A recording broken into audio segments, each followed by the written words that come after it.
Hey Tech Army, what's up? Welcome back to another amazing episode of Tech Timing. So guys, in this amazing episode, we're going to discuss the 5 biggest failed Apple products of all time. Are you guys excited? Let's get started. So keep up with me to the end, comment right below this video, subscribe if you still haven't, and turn on the post notification for more videos. Apple has reached the top of the line in the world of technology as the company founded by Steve Jobs has dramatically expanded since its initial days. Today, it's known for having a wide array of quality products with different utilities for everyone. While the products may vary across their nature, they're unified by the promise of quality and technological innovation. However, Apple has also had its fair share of misfortune regarding product development, and there are some products that the company wouldn't want to remember anytime soon. The next 5 names have gone down in history as failed products, although the reasons for their failures differ. These are some of the lesser known products that were quickly banned to protect the tech giant's face and interests. Number 1, HomePod. Who hasn't heard about Alexa in today's world?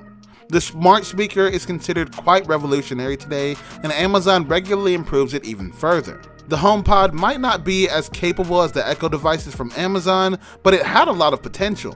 What could have been an able competitor to Google and Amazon has been lost in the wild. One major problem was the limited nature of Siri in comparison to assistants like Alexa. The more significant issue was the price, as $349 was way more than the users were ready to pay. To make matters worse, the competitors' products were available at a much cheaper price point. Apple made the mistake of launching them at a poor time as well. This resulted in the product failing to deliver on its hype, which subsequently led to it getting banned. Number 2, Performa X200. It's hard to believe that Apple once invested in cost-cutting measures. As unreal as it sounds, there's truth in it. In 1995, the company decided to release a series of PCs which could be priced competitively. This required them to make them in such a way that it would have saved production costs. What ultimately happened was a mix and match of parts that should have never happened.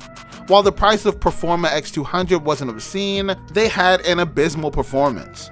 They were outdone by Windows-run PCs back then and barely found any space in the market. The Performa X200 series is perhaps one of the reasons why the company believes in quality over anything else. Number 3, Newton. Today's younger generation won't understand the importance of a PDA or personal digital assistant. Back when smartphones were a science fiction concept, Apple ventured into the PDA market with a uniquely named product, Newton. The product was released in 1993, but the company again got the pricing wrong. A staggering $699 is what someone would have had to shell out for the device. The device's attempt to identify handwriting became an embarrassing point for Apple. Despite a $100 million investment and several editions, Newton couldn't replicate the success of the scientist it was named after. Number 4, PowerBook 5300. The MacBook has been one of the most successful lines of products produced by Apple over the last 2 decades. Before it came to the PowerBook line, and while some were successful, the 5300 series was the opposite. Released in 1995, the 5300 series was supposed to help the company capture the lucrative emerging laptop market. The PowerBook 5300 has certain features that helped it stand out.